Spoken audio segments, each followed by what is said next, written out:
This is a picture of my perennial bed. I have probably about 80 to 85 perennials in here already, and then I have probably another 2 dozen plus annuals in here.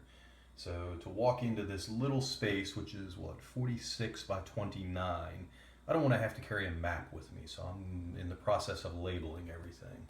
So the perennials, and in the process of mapping, I'm trying to figure out what works longer term here, because right now, between perennials and shrubs and trees, I have between 500 and 600 here.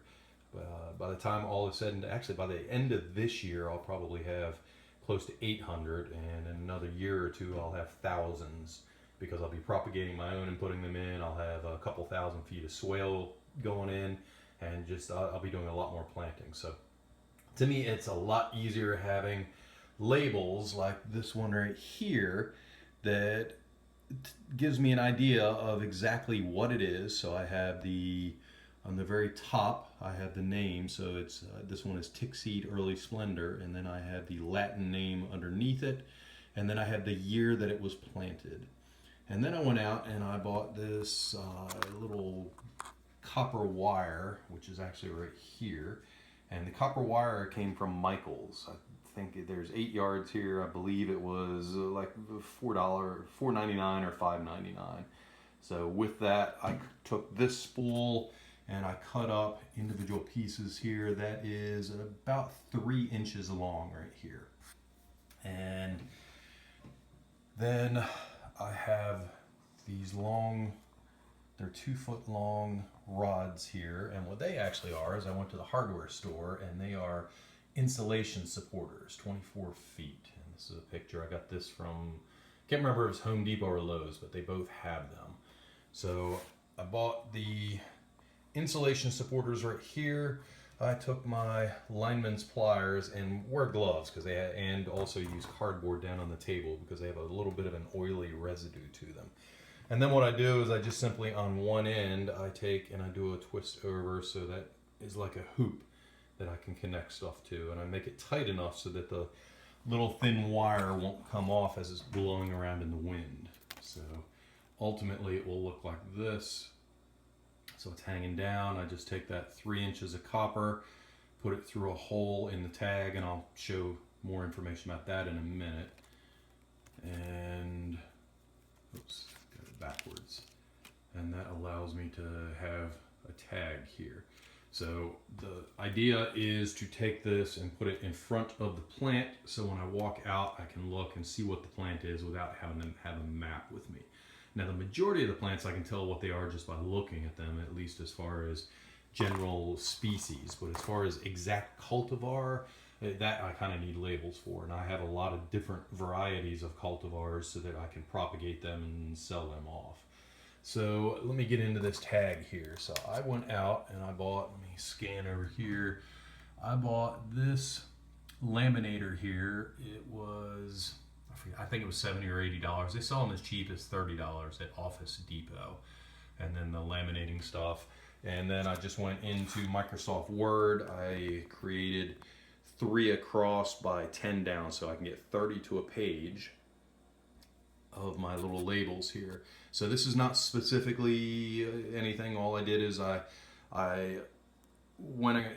typed up the name, the Latin name, and the year, and then I tabbed over to a spot, and I did it again, and then I tabbed over and I did it again, and then I did hit enter 2 times, so I left spaces, and I did that, and that allowed me to do 30 on a page. Actually, let me lay this out here.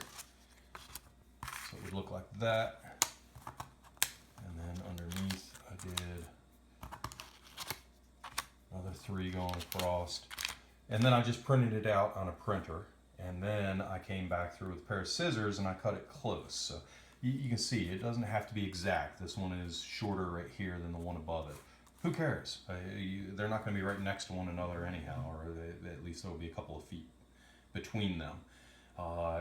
Then after I cut them out, I put them in the laminator. I got them laminated. Make sure you laminate them enough to fully seal them around so water won't get in them.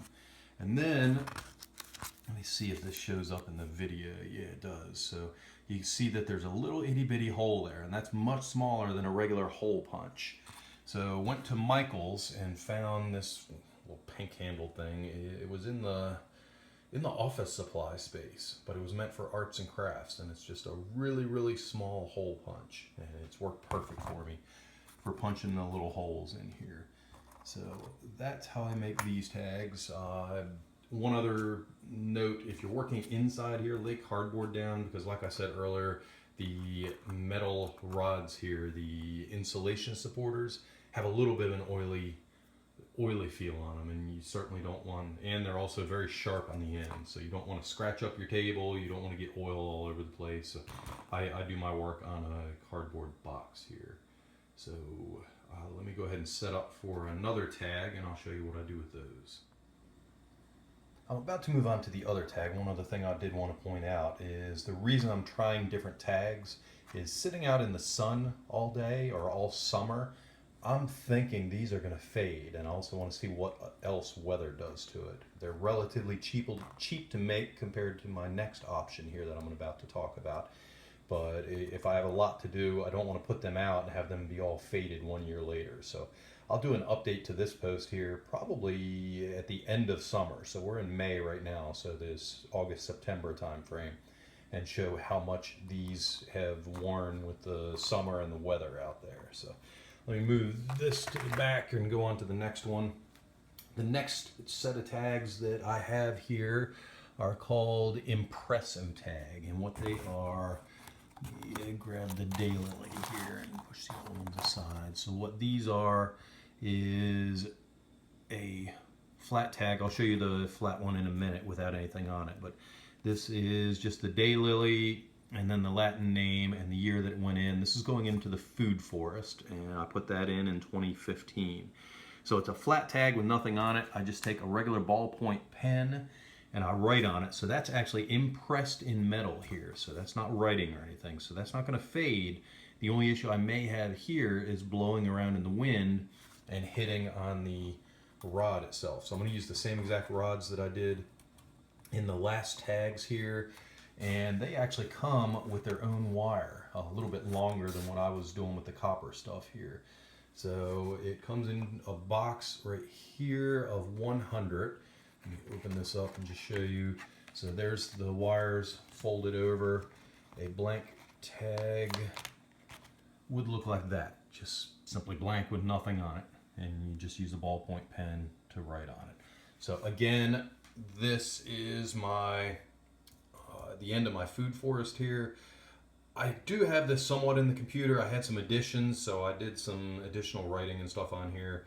I'll need to update the one that's online, so it will look a little bit prettier and a little, roll this junk off, a little more professional, similar to this, although I did some writing on this too, and it needs to be updated. But anyhow, when I'm out in the food forest, like I say, I have a couple hundred different plants in here. I don't want to bring a map with me every single time I'm out there. So this will allow me to actually have stuff labeled with the exact cultivar of what it is.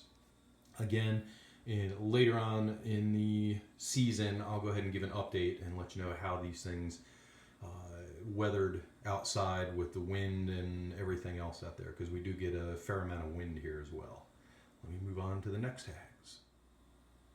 Real quick to add on to the last section there, let me talk price here. So these are the aluminum Impresso tags. I bought these from a company called Grimpler, and I pulled up their little sales order here. So you can see for a box of 100, they charge $17.25, but then they charge $10 in shipping or freight. So that's $27 for 100. So each one of those labels is going to cost me 27 cents each. As far as the other one, it's the initial cost for the laminator and then the 24-inch installation supports, which actually I need for both of them, for both this one as well as the laminated tags. A box of 100 of these insulation supports, it was, I think it was like $15.99, so about 16 cents each, because there's 100 in there, so that's about 16 cents. Next up are they're kind of like tongue depressors, if you will. They're larger than lollipop sticks. And this I know won't last from year to year, but I'm giving this a try for my annuals. So on one side, I wrote in pen, ballpoint pen. And on the other side, I wrote the same thing, I just used the Sharpie marker. So I'm guessing with rain and stuff, the Sharpie marker is probably going to run and just not look good. So my guess is that the ballpoint pen will work better here. But I did both red and black Sharpie markers on different ones. And in each case, on the back side, I have the ballpoint pen that I wrote in. So again, same issue as before. This is my perennial bed. In between the perennials, I put a lot of the annuals. And you can see right here, that's 12-1, 12-6. Well, I wrote the numbers on here as well, 12-2, 13-4, and I think I put my master sheet away. Let me see if I can grab that. So my master sheet here is 13-6 is Curly Dock, and that was with 2013 seed. 14-3 was Kale Western Front. So the 1.6 was what it was in the little seed tray. The double-digit numbers are from the 2-inch by 2-inch pots, or actually they're probably 3-inch by 3-inch pots. So I moved them into larger pots as they were growing up. And now I'm referencing the actual number, but I'm also putting the name on there so I can just look and see what it is. So this way I can fully backtrack and see what everything is. So these right here, let's see, they call them Jumbo Woodcraft Sticks. I bought these from Michael's craft store, and this is 200 pieces. I bought it for $4.99, so very, very cheap per piece. But again, I'm hoping that they can last me a full season. And again, I'll give you an update in September, August, September timeframe, and let you know how these guys made out.